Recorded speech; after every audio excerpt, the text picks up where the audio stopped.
Hello friends, आज हम लोग बात करने चल रहे हैं एक नए चैप्टर पर, एक नई शुरुआत।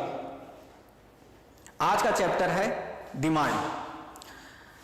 यद्यपि आपको ये लगेगा कि ये अर्थशास्त्र के विद्यार्थियों के लिए ये चैप्टर है, लेकिन प्रतियोगी परीक्षाओं में कभी कभी इस पर भी हल्के फुल्के प्रश्न आपसे पूछ लिए जाते हैं।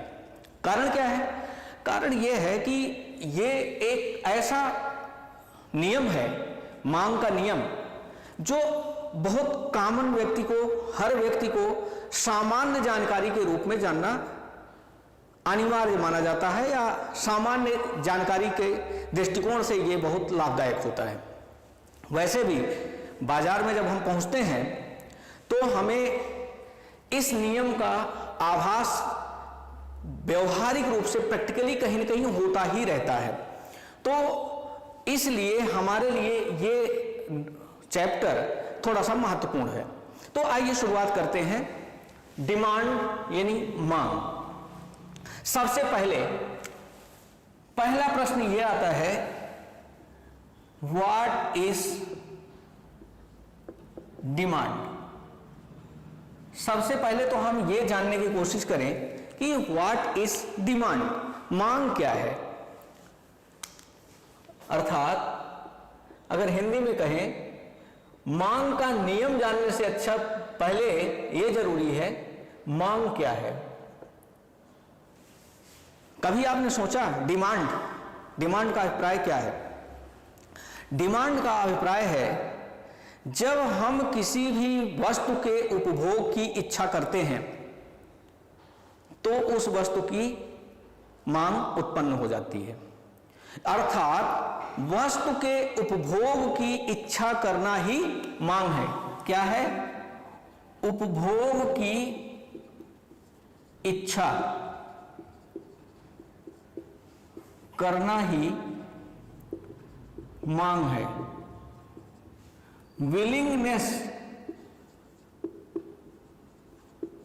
Willingness to consume. ध्यान दीजिएगा, विलिंगनेस टू कंज्यूम की बात कर रहे हैं। Desire to consume any product is demand. लेकिन डिमांड के लिए यह आवश्यक नहीं है कि डिजायर्ड कमोडिटी को खरीद करके उसको उपभोग किया ही जाए। हमने मान लीजिए मार्केट में हम गए, मार्केट में हम पहुंचते हैं, हमको एक दुकान पर बढ़िया शर्ट दिखता है और हमें लगता है कि ये शर्ट अच्छी लग रही है, इसको हमें ले लेना चाहिए, खरीद लेना चाहिए। खरीदने की इच्छा करना, हमारे मन में ये इच्छा आई तो यहां पर मांग, उस वस्तु की मांग उत्पन्न हो गई। आप जानते हैं आज के जमाने में जब टीवी का जमाना है, एडवर्टीजमेंट का जमाना है, एडवर्टीजमेंट बार बार टीवी पर आपको दिखाया जाता है, तो जानते हैं क्या किया जाता है? आपके मन में उस वस्तु के उपभोग की इच्छा जागृत की जाती है। इच्छा जागृत करना ही मांग है। आप कभी गाड़ी खरीदने जाते हैं, 4 व्हीलर खरीदने जाते हैं, तो वहां से आपको टेस्ट ड्राइव करवाता है। टेस्ट ड्राइव का कोई चार्ज लेता है क्या? टेस्ट ड्राइव का कोई चार्ज नहीं लेता वो, जबकि टेस्ट ड्राइव करने में उसका पैसा खर्च होता है। तो उस पैसे को कौन बियर करता है? कंपनी। क्यों बियर करती है भाई? आप गाड़ी हो सकता है ना खरीदें तो उसका पैसा तो नुकसान हो जाएगा, लेकिन नहीं, जब आप टेस्ट ड्राइव करते हैं तो उस वस्तु को, उस कार को खरीदने की इच्छा हो सकता है आपके मन में जागृत हो जाए। आज आप नहीं खरीदेंगे तो हो सकता है कुछ दिन बाद आप खरीदेंगे। जब किसी वस्तु का विज्ञापन आपके सामने बार बार चलाया जाता है टीवी पर, तो आपके सबकॉन्शियस माइंड में, जो आपका माइंड होता है वो 2 पार्ट में होता है। एक होता है कॉन्शियस माइंड, अवचेतन की अवस्था, और एक होता है सबकॉन्शियस माइंड, अवचेतन की अवस्था। तो जब आपके सबकॉन्शियस माइंड में, अवचेतन की अवस्था में आपके बार बार हिट किया जाता है एक विज्ञापन दिखा करके कि ये है, ये इसकी क्वालिटी है, ये है, ये वस्तु है, ये इसकी क्वालिटी है, तो आप एक दिन आपको मन में आता है कि लाओ इस वस्तु को उपभोग करके हम देखें कि ये वस्तु कैसा है।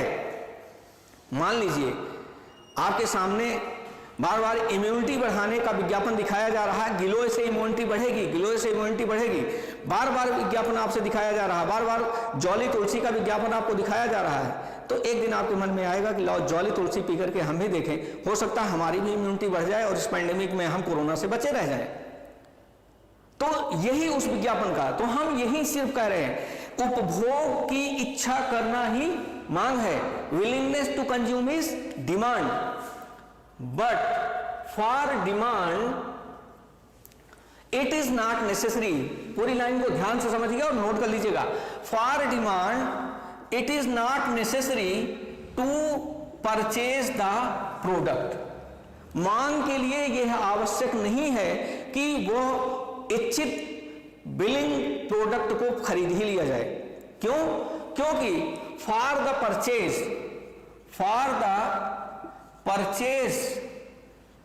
Of the product three things are required. Product, three things are required. Number one, price of the product. पहला क्या है? Price of the product. वस्तु का मूल्य, वस्तु का मूल्य, अर्थात किसी वस्तु की कितनी मूल्य है, ये उस वस्तु के, किसी वस्तु को खरीदा जाए या ना खरीदा जाए, यह उस वस्तु के मूल्य पर निर्भर करेगा। कैसे निर्भर करेगा, इसकी बात आप समझिए।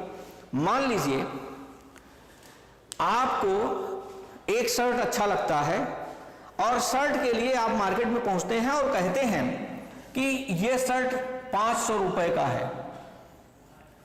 आपको लगता है कि नहीं, यह शर्ट 500 रुपए लायक नहीं है, यह शर्ट 300 में मिल जाए तो ठीक है, 300 रुपए में मिल जाता तो यह ठीक था, 500 रुपए लायक नहीं है।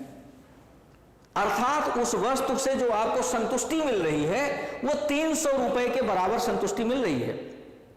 अर्थात आपको उस वस्तु के मूल्य से क्या मिल रही है? यूटिलिटी मिल रही है, संतुष्टि। यूटिलिटी का मतलब क्या होता है? संतुष्टि। संतुष्टि जो आपको मिल रही है वो 300 के बराबर मिल रही है। अगर आप 300 देने को तैयार हैं, तभी आप 300 देने को तैयार हैं। इसलिए किसी भी वस्तु का अगर मान लीजिए वो कहा दे 1000, तो नहीं आप देंगे। आप केला खरीदने पहुंचते हैं, बनाना खरीदने पहुंचते हैं, अगर वो कहे 60 रुपया कब 1 दर्जन देंगे या सेब 100 रुपया किलो देंगे, तो शायद आप सेब को ना खरीदें। अगर वो कहे कि 80 रुपए में या 60 रुपए में हम देंगे 1 किलो, तो शायद आप खरीद लेंगे। तो किसी भी वस्तु का मूल्य उस वस्तु के खरीद के लिए, परचेज के लिए पहले आवश्यक होता है। तो for the purchase of the product 3 things are required. पहला क्या हुआ? Price of the product. Number 2 क्या है? दूसरा, नीड ऑफ द प्रोडक्ट। हमें उस वस्तु की आवश्यकता है कि नहीं है? आवश्यकता, नीड, हमें उस वस्तु की आवश्यकता है कि नहीं? मान लीजिए हमें भूख नहीं लगी है, तो हो सकता है कि कोई कहे कि 100 रुपए का केला है, तो हम बिल्कुल नहीं खरीदेंगे। लेकिन अगर हमें भूख लगी है और कोई कहे 100 रुपए में केला है और केले के अलावा कुछ नहीं उपलब्ध है, तो इसका मतलब है वो हमें उस केले की आवश्यकता है, तो हम क्या करेंगे? उस केले को 100 रुपए में भी खरीद लेंगे। अगर हमें शर्ट की आवश्यकता है तो हम 300 में खरीद लेंगे, क्योंकि उसके बराबर की संतुष्टि हमें मिल रही है। लेकिन अगर उस शर्ट की आवश्यकता हमें नहीं है तो शायद हम 300 रुपए में भी खरीदेंगे नहीं। तो हमें किस चीज की जरूरत पड़ती है? Price of the product, need of the product. And तीसरा जो सबसे ज्यादा जरूरी है वो है परचेजिंग पावर, क्रय शक्ति। मान लीजिए हमें शर्ट की जरूरत भी है, हमारे पास शर्ट नहीं है, हमें शर्ट की भी जरूरत है, और हमें शर्ट में लग रहा है 300 रुपए में वो शर्ट मिल भी जाएगी, लेकिन 300 रुपए हमारे पास होना भी तो चाहिए। अगर हमें 300 रुपए हमारे पास है ही नहीं है, परचेजिंग पावर, हमें लग रहा है कि हमें मर्सिडीज बेंज से चलना चाहिए, लेकिन मर्सिडीज बेंज खरीदने की हमारे पास शक्ति भी तो होनी चाहिए।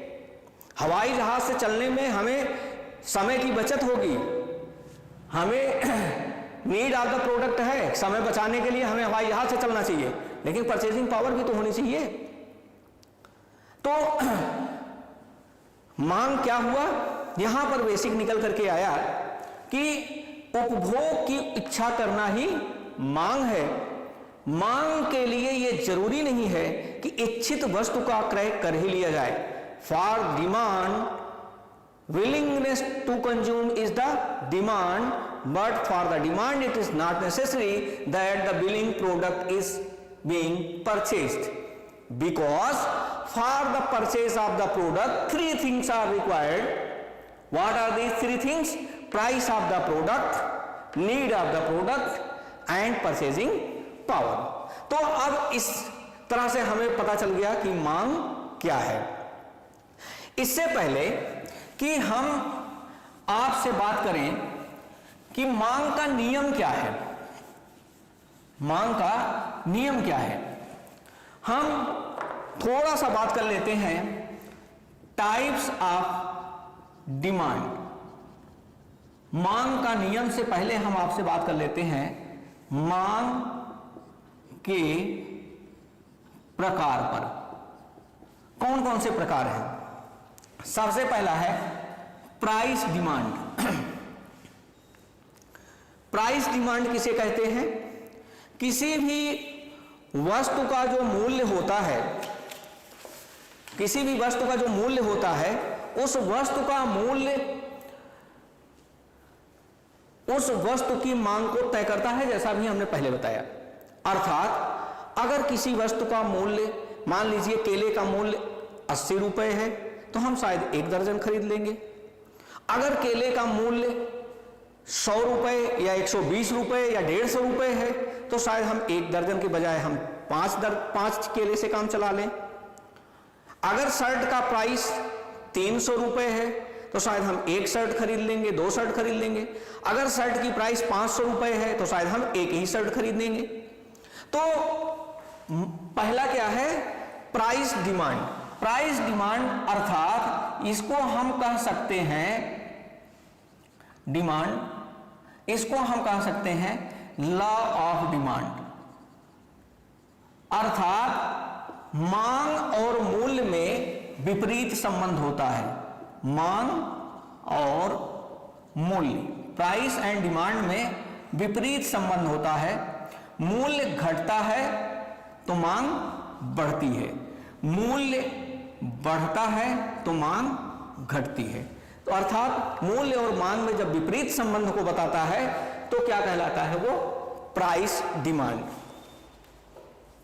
दूसरा है हमारा इनकम डिमांड। दूसरी चीज हमारी क्या है?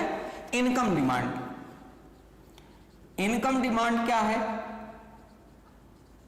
जैसे जैसे हमारा स्टेटस बढ़ता जाता है, जैसे जैसे हमारा स्टेटस बढ़ता जाता है, हम अपनी मांग कभी कभी कुछ वस्तुओं के लिए बढ़ा देते हैं। जैसे अगर हमारी इनकम कम है तो हम लग्जरियस प्रोडक्ट का उपयोग नहीं करेंगे, लेकिन समय के साथ हर चीज परिवर्तनशील होती है और इस परिवर्तनशीलता में आवश्यकता की वस्तुएं और विलासिता की वस्तुओं में परिवर्तन होता रहता है।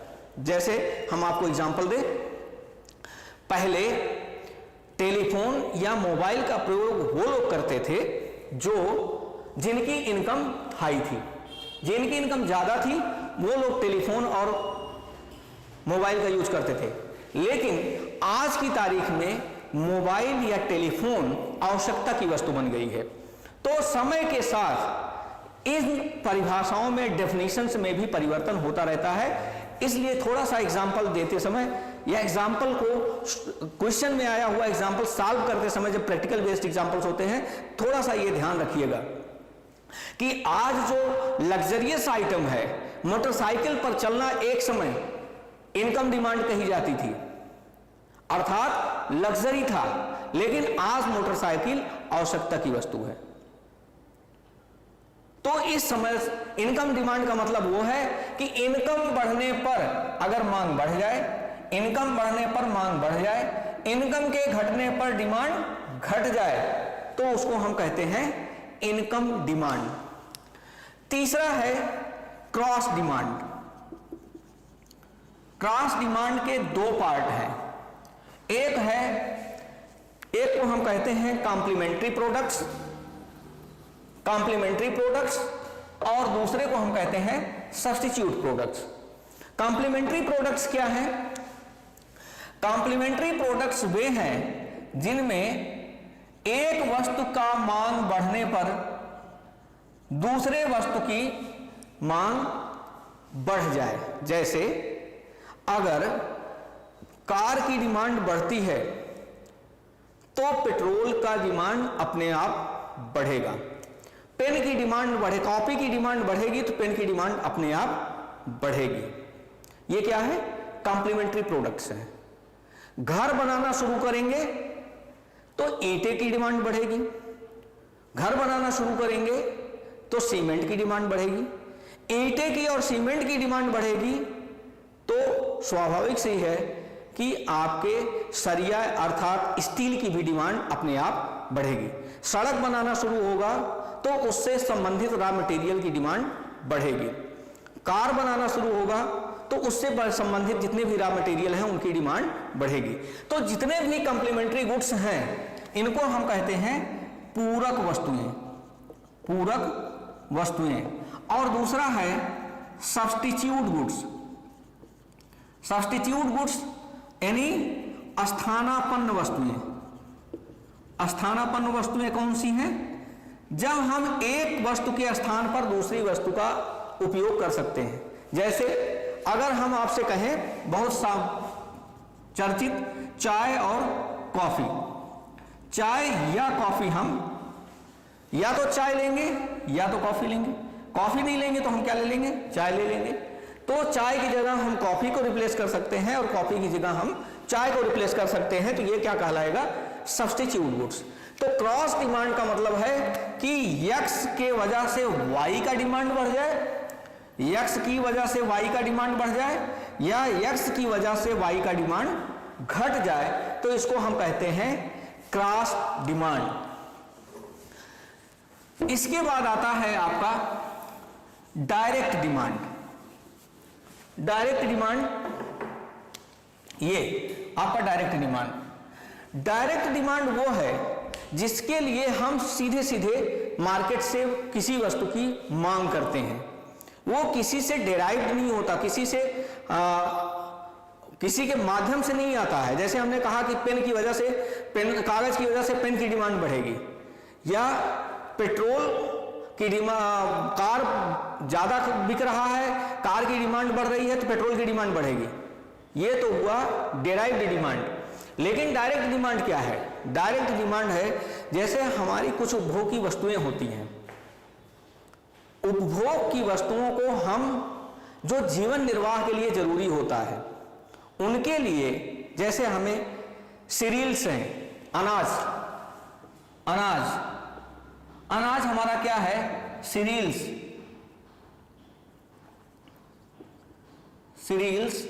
अनाज क्या है? डायरेक्ट डिमांड है। इसी तरह हमारा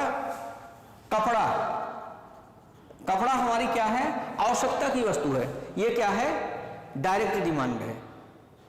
तो डायरेक्ट डिमांड ये है जो हमारी आवश्यकता की वस्तुओं की पूर्ति करे, उसको हम कहते हैं डायरेक्ट डिमांड। जैसे कपड़ा, अनाज या दवाएं, जीवनोपयोगी वस्तुएं जितनी हैं, नमक, ये सब क्या कहलाएंगी? Direct demand. इसके अलावा आपका है डेराइव्ड डिमांड। इसे से थोड़ा सा मिलता जुलता हुआ है। डेराइव्ड डिमांड क्या है? अगर मान लीजिए चाय की डिमांड बढ़ती है तो दूध की डिमांड अपने आप बढ़ जाएगी। ये क्या है? डेराइव्ड डिमांड है। अगर कार की डिमांड बढ़ती है तो पेट्रोल की डिमांड अपने आप बढ़ जाएगी। ये क्या है? डेराइव्ड है, एक दूसरे से डेराइव्ड है। उत्प्रेरक इसको कहते हैं, हिंदी में इसको क्या कहते हैं? उत्प्रेरक मांग, डेराइव्ड। इसके अलावा जॉइंट डिमांड।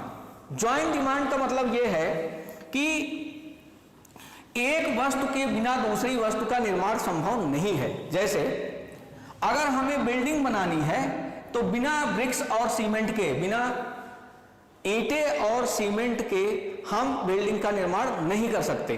तो यहां ब्रिक्स और सीमेंट क्या है? ज्वाइंट डिमांड है। ज्वाइंट डिमांड क्या है? ब्रिक्स और सीमेंट।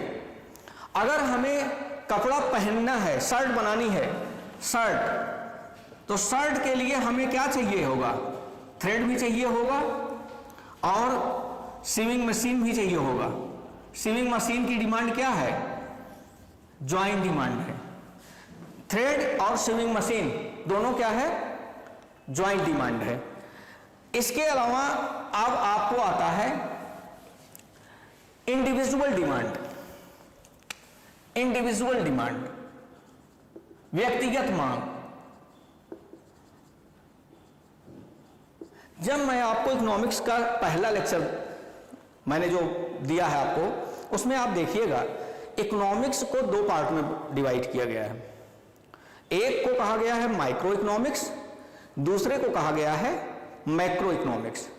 माइक्रो इकोनॉमिक्स वो है जब हम किसी एक व्यक्ति, किसी एक फर्म, किसी एक इंडस्ट्री की बात करते हैं, अर्थात जब हम एक इंडिविजुअल यूनिट की बात करते हैं तो वो माइक्रो इकोनॉमिक्स कहलाता है।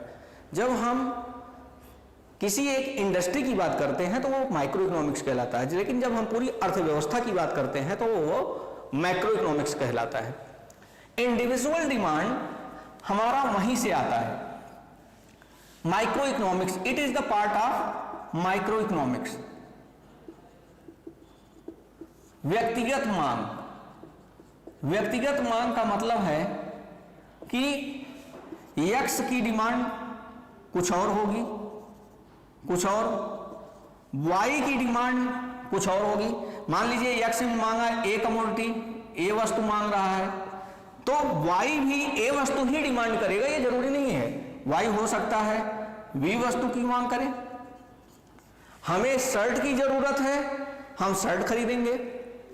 आपको पैंट की जरूरत होगी तो आप पैंट खरीदेंगे। जरूरी थोड़ी है कि अगर हमने शर्ट खरीदा तो आप भी शर्ट खरीदें। ये क्या कहलाता है? Individual demand. अगर हम ज्वाइंट डिमांड की बात करें या हम कंबाइंड डिमांड की बात करें तो एक व्यक्ति, अगर ए ने एक सामान खरीदा, बी ने भी वही सामान खरीदा, सी ने भी वही सामान खरीदा, तब तो हम कह सकते हैं ये कंबाइंड डिमांड है। लेकिन ए की डिमांड कुछ अलग है, बी की डिमांड कुछ अलग है। ए ने दूध खरीदा तो हो सकता है कि बी ने जूस खरीदा हो या कुछ और खरीदा हो। तो इसलिए individual demand is the related with the individual consumer. Consumer मतलब उपभोक्ता। एक व्यक्तिगत, एक अलग उपभोक्ता की डिमांड दूसरे उपभोक्ता से बिल्कुल अलग होती है। ऑटोनॉमस डिमांड, हमने अभी आपको बताया कि ऑटोनॉमस डिमांड, इसको हिंदी में कहते हैं स्वायत्त मांग, और दूसरा है डेराइव्ड डिमांड। स्वायत्त मांग क्या है? स्वायत्त मांग है कि अगर कोई भी इंडस्ट्री से, मान लीजिए आपने कार की डिमांड करी, कार की डिमांड करी, ये स्वायत्त डिमांड है। लेकिन जब आप कार की एसेसरीज की बात करते हैं तो एसेसरीज क्या है? एसेसरीज डेराइव्ड डिमांड है। अगर कार न खरीदा जाता तो एसेसरीज किस काम का? किसी काम का नहीं है। तो यहां पर स्वायत्त मांग क्या है? कार, और डेराइव्ड डिमांड क्या है? एसेसरीज। कार की जितनी भी एसेसरीज हैं वो डेराइव्ड डिमांड में आएंगी और कार को किस में हम रखेंगे? स्वायत्त, ऑटोनॉमस डिमांड में रखेंगे। इसके बाद आता है आपका perishable and non perishable demand. Perishable ये वाला, आपको कुछ वस्तुएं ऐसी होती हैं जो ज्यादा समय तक नहीं चल सकती हैं, जैसे मिल्क पेरिसेबल डिमांड है, पेरिसेबल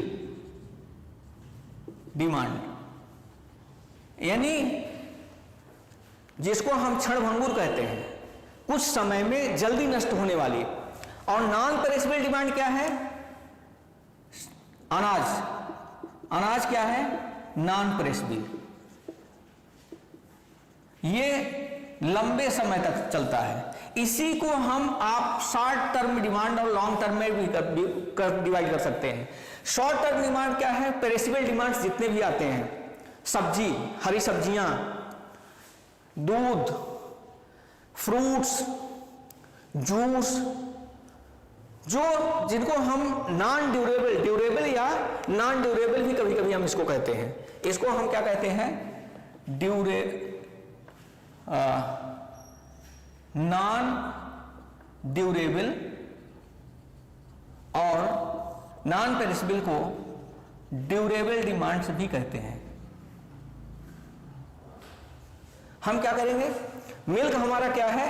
नॉन ड्यूरेबल डिमांड है, इसको पेरिसेबल हम कहते हैं। तो इसको हम और किस में बांट सकते हैं? शॉर्ट टर्म में। इसको हम शॉर्ट टर्म डिमांड भी कह सकते हैं, यानी आज की डिमांड कुछ और होगी, कल की डिमांड कुछ और होगी, परसों की डिमांड कुछ और होगी। लॉन्ग टर्म की डिमांड क्या है हमारी?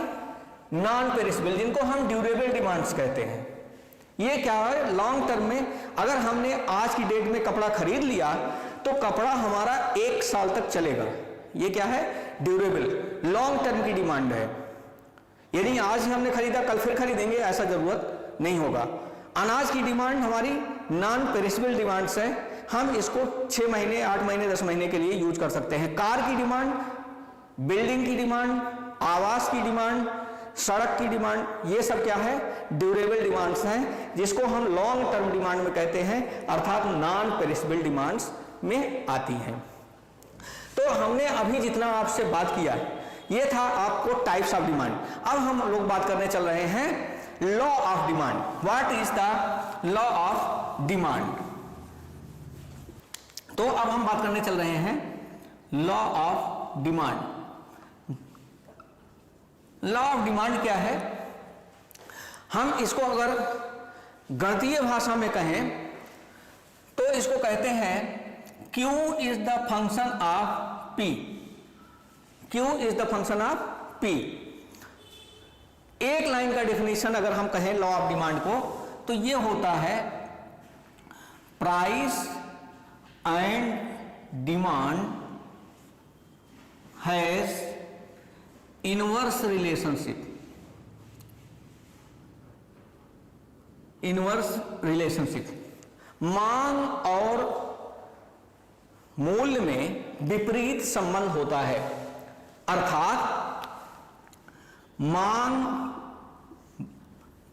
अर्थात मूल्य बढ़ेगी तो मांग घटेगी, अगर मूल्य घटेगा तो मांग बढ़ेगी। मांग और मूल्य में, मूल्य और मांग में विपरीत संबंध होता है, लेकिन कब? अन्य बातें समान रहने पर। अर्थात यहां अन्य बातें समान रहने की अवधारणा क्या है? इसको हम फलनात्मक संबंध में गणितीय भाषा में कहते हैं Q is the function of P at set पर। अर्थात सेट पर का मतलब होता है सेटरिस पेरिबस, इसको कहते हैं अन्य बातें समान रहने पर। अन्य बातें का मतलब है अन्य फलन, फल अर्थात अन्य चर, वेरिएबल्स जिसको हम कहते हैं other variables being constant. Q is the function, Q is output, अर्थात इसको हम क्या कहते हैं? डिमांड, जिसको हम कहते हैं क्वांटिटी डिमांडेड। P क्या है? P है प्राइस ऑफ द प्रोडक्ट, और F क्या है? F है फंक्शन, फलन।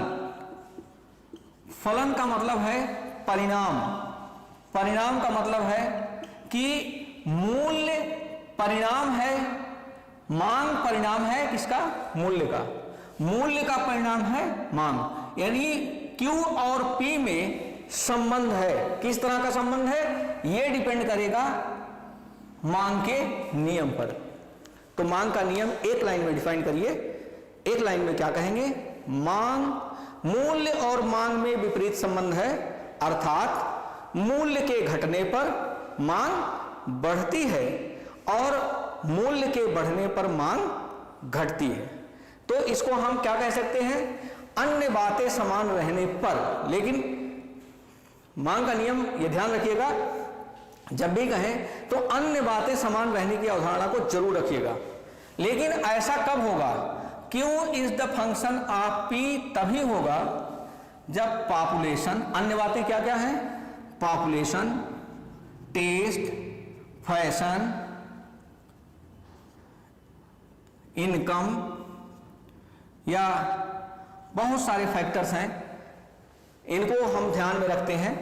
तो अगर प्राइस के साथ जनसंख्या बढ़ जाए तो मूल्य बढ़ने पर भी मांग घटेगी नहीं बल्कि बढ़ जाएगी। जैसे अचानक कहीं पर भीड़ इकट्ठा हो जाती है, प्लेटफॉर्म पर गाड़ी रुकती है, अचानक एक बड़ा सा पॉपुलेशन आता है, बड़ी जनसंख्या आती है और दुकानें कम होती हैं, तो वहां पर वो प्राइस कुछ भी ले सकते हैं। इसी तरीके से अचानक कहीं की जनसंख्या बढ़ जाए, जब आप किसी एग्जाम सेंटर पर एग्जाम देने जाते हैं तो वहां दुकानें कम होती हैं, वो लोग जब बड़ी संख्या में आपको देखते हैं तो उस समय अपने प्राइस, अपने कमोडिटी की प्राइस बढ़ा देते हैं, पानी की बोतल की भी दाम बढ़ा देते हैं। तो ये क्या कहलाता है, पॉपुलेशन बढ़ने पर। टेस्ट, अगर कोई चीज आपको बहुत पसंद है तो प्राइस बढ़ने पर भी उसकी मांग को आप घटाते नहीं हैं, बल्कि आपको जैसे कांस्टेंट है वैसी तरह से रखते हैं। फैशन, फैशन का तो कुछ कहना नहीं है, अगर कोई चीज फैशन में है तो बढ़ी हुई प्राइस पर भी आप उस प्रोडक्ट को खरीदने के लिए तैयार हो जाते हैं। प्राइस बढ़ने के साथ साथ अगर आपकी इनकम बढ़ जाए तो इनकम बढ़ने पर भी आप डिमांड को घटाएंगे नहीं, बल्कि प्राइस बढ़ने पर भी आप उस वस्तु की डिमांड कर लेंगे। तो इसीलिए कहा जाता है कि मांग का नियम तभी एप्लीकेबल होगा जब ये अन्य बातें कांस्टेंट हो। इस पर हम एक निशान लगा देते हैं, P बार, T बार, F बार, Y बार, N बार। इसका मतलब है कि ये सारी जितने भी वेरिएबल्स थे इनको हमने क्या मान लिया, कांस्टेंट मान लिया। अब कांस्टेंट मान लिया तो ये क्या हो गए, अन्य बातें समान रहने पर। अब हमने क्या किया, Q is the function of P at set पर, अर्थात अन्य बातें समान रहने पर प्राइस बढ़ेगी तो क्वांटिटी डिमांडेड घटेगी, प्राइस घटेगी तो क्वांटिटी डिमांडेड बढ़ेगी। Quantity demanded and price has the inverse relationship in the law of demand. अब आइए आपको एक डायग्राम के माध्यम से इसको समझाते हैं। तो डायग्राम में पहले प्राइस ऑफ द प्रोडक्ट और quantity of the product, price of the product और quantity of the product. Price of the product ध्यान दीजिएगा, मान लीजिए प्राइस ऑफ द प्रोडक्ट 2 रुपया है या 1 रुपये से शुरू करिए। 1 रुपया है तो आप 12 कमोडिटी की डिमांड कर रहे थे। 2 रुपया हो गया तो आपने 8 कमोडिटी की डिमांड करने लगे। 3 हो गया तो आपने 5 कर दिया। 4 रुपया हो गया price of the product in rupees, तो आपने 3 प्रोडक्ट किया। 5 रुपया हो गया तो आपने 2 प्रोडक्ट खरीदना शुरू कर दिया। तो अर्थात प्राइस जैसे जैसे बढ़ रहा है आपकी डिमांड वैसे वैसे घट रही है। तो इसको अगर हम डायग्राम पर दिखाएंगे तो हमारे पास 2 होता है, एक्सिस होते हैं, एक्स और वाई। एक्स एक्सिस पर हम लेते हैं क्वांटिटी डिमांडेड क्वांटिटी डिमांडेड, और इस पर लेते हैं price of the product, price of the product. ध्यान रखिएगा, अगर हम यहां पर बात करें फलनात्मक संबंध की, Q is the function of P, अगर हम इसकी बात करें तो P इज, यहां हम फिर से यहां लिख दें आपको, Q is the function of P, तो P क्या है, इंडिपेंडेंट वेरिएबल है, और Q क्या है, डिपेंडेंट वेरिएबल है।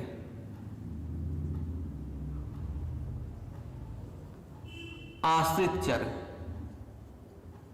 आश्रित, और ये कहलाता है स्वतंत्र चर। गणित का नियम ये कहता है कि आश्रित चर जो डिपेंडेंट वेरिएबल है उसको वाई एक्सिस पर होना चाहिए, अर्थात डी को यहां पर होना चाहिए, और इंडिपेंडेंट वेरिएबल को अर्थात पी को यहां पर होना चाहिए।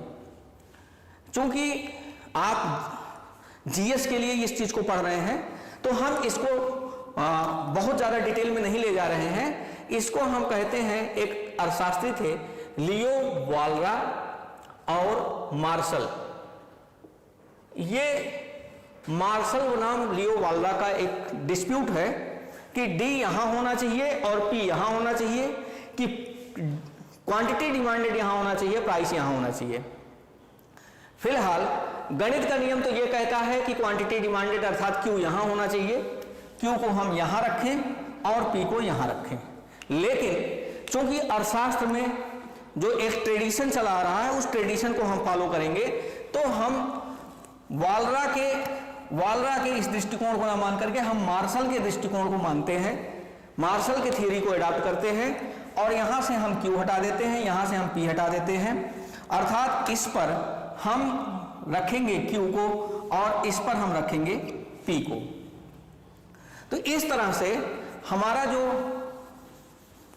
ये डिस्प्यूट है आश्रित चर का, ये यहां पर हम इसको अडॉप्ट नहीं करेंगे।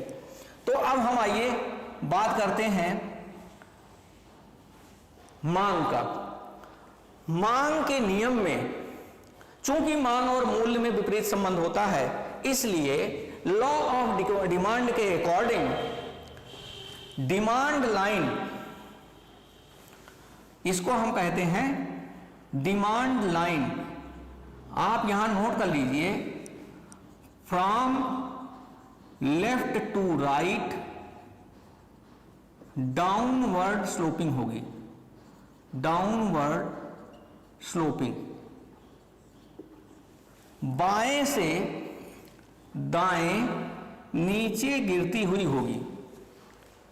मांग के नियम में क्या कह रहा है, डिमांड लाइन क्या होगी, बाएं से दाएं नीचे गिरती हुई होगी, अर्थात मांग के नियम में हमारी मांग की लाइन क्या होती है, नीचे, क्योंकि मांग और मूल्य में विपरीत संबंध होता है। मान लीजिए प्राइस P थी तो क्वांटिटी डिमांडेड Q था, प्राइस घट करके P1 हो गया तो क्वांटिटी डिमांडेड बढ़ करके Q1 हो गया, प्राइस घट करके P2 हो गया तो क्वांटिटी डिमांडेड Q2 हो गया। अर्थात A, B, C, हम जब A पॉइंट से B पर चल रहे हैं, B से C पर चल रहे हैं, तो इसको कहते हैं movement along the same demand curve। क्या कहलाया, movement along the same demand curve, अर्थात अगर प्राइस घटेगी तो डिमांड बढ़ेगी, प्राइस घटेगी तो डिमांड बढ़ेगी, अगर हम प्राइस को बढ़ाएंगे तो हमारी डिमांड घटेगी, अगर हम प्राइस को बढ़ाएंगे तो हमारी डिमांड घटेगी। मांग और मूल्य में विपरीत संबंध होता है। इसके अलावा अब मान लीजिए हमने आपको यहां पर एक टेबल के माध्यम से दिखा दिया, हमने आपको यहां पर एक ग्राफ के माध्यम से दिखा दिया, लेकिन अगर ये हम कहें तो ये है मांग के नियम के अनुसार परिवर्तन। जो परिवर्तन यहां हो रहा है, चाहे हम इधर से इधर जाएं, इधर से इधर जाएं या इधर से इधर आएं, ये क्या हो रहा है, movement along the same demand curve अर्थात मांग के नियम के अनुसार परिवर्तन हो रहा है। मान लीजिए हम अगर एक नियम Q is the function of P at set पर में से इस सेट पर की मान्यता को खत्म कर दें, अर्थात इनकम बढ़ने की, जैसे मैंने आपको बात किया था इनकम डिमांड या डेराइव्ड डिमांड, तो इनकम डिमांड अगर हमारी इनकम बढ़ जाए तो क्या होगा, तो ऐसी स्थिति में क्या होता है, इस पर हम प्राइस लेते हैं, इस पर हम क्वांटिटी डिमांड लेते हैं, ये हमारी पहले प्राइस थी और ये हमारी डिमांड पहले की थी। अगर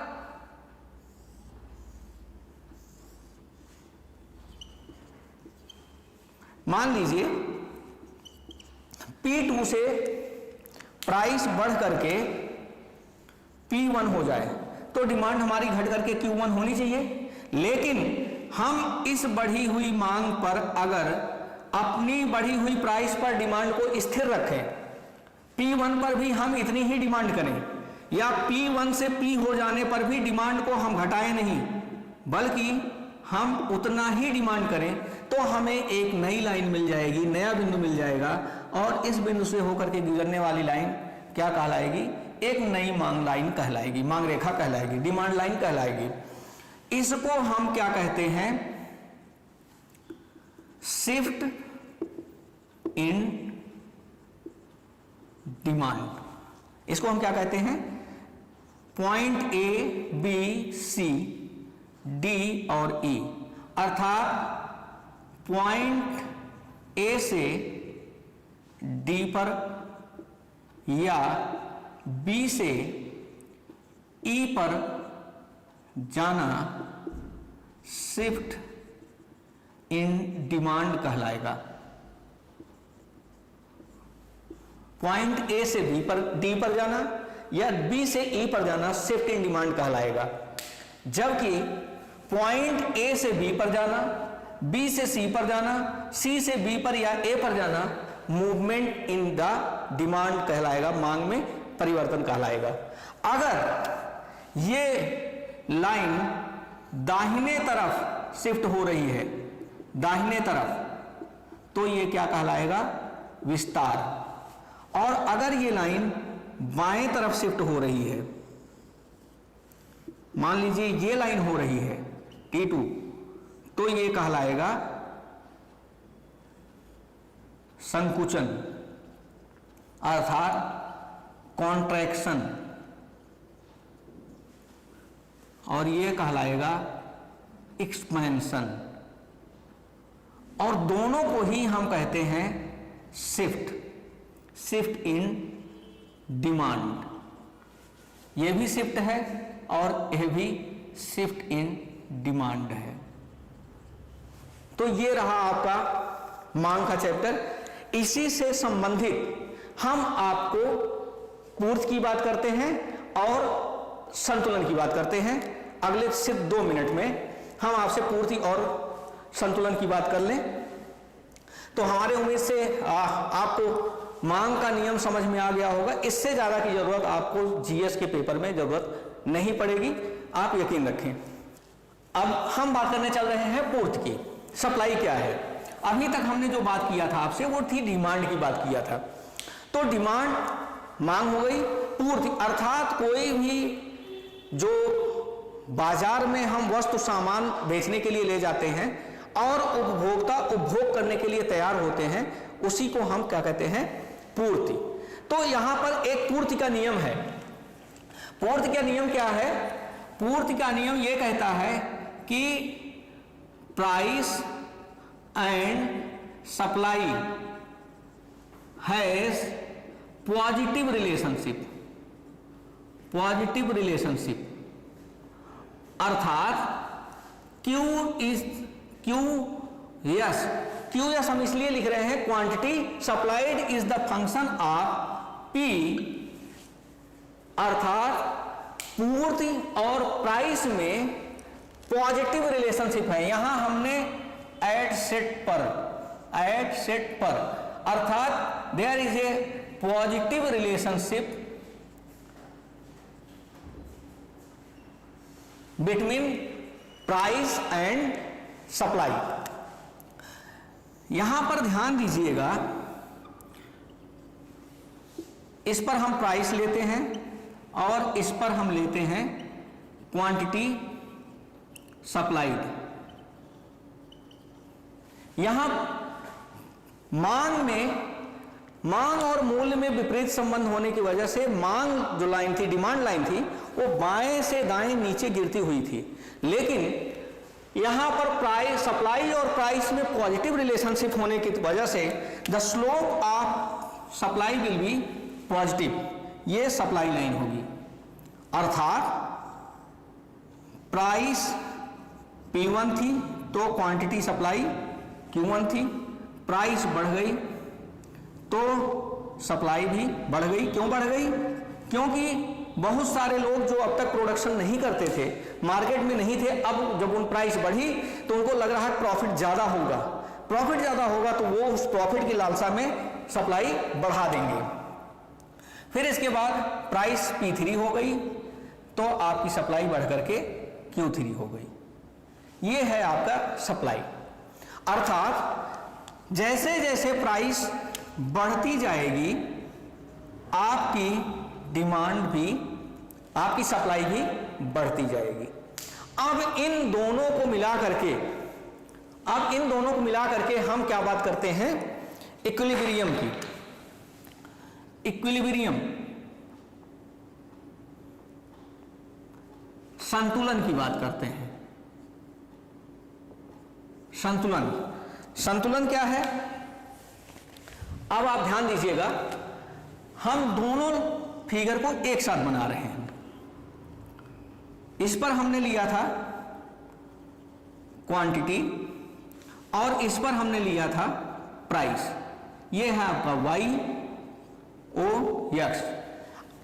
demand line from left to right downward sloping थी और supply line from left to right upward sloping थी। इसका ढाल निगेटिव है, इसका ढाल पॉजिटिव है। ये पॉजिटिव स्लोप है। ये क्या है? पॉजिटिव स्लोप है। तो जहां पर डिमांड और supply D is equal to S, that will be equilibrium. ये एक पॉइंट क्या होगा? इक्विलिब्रियम। इस पॉइंट पर P जो होगा वो कहलाएगा इक्विलिब्रियम प्राइस और क्वांटिटी कहलाएगी इक्विलिब्रियम क्वांटिटी। इसको हम कहेंगे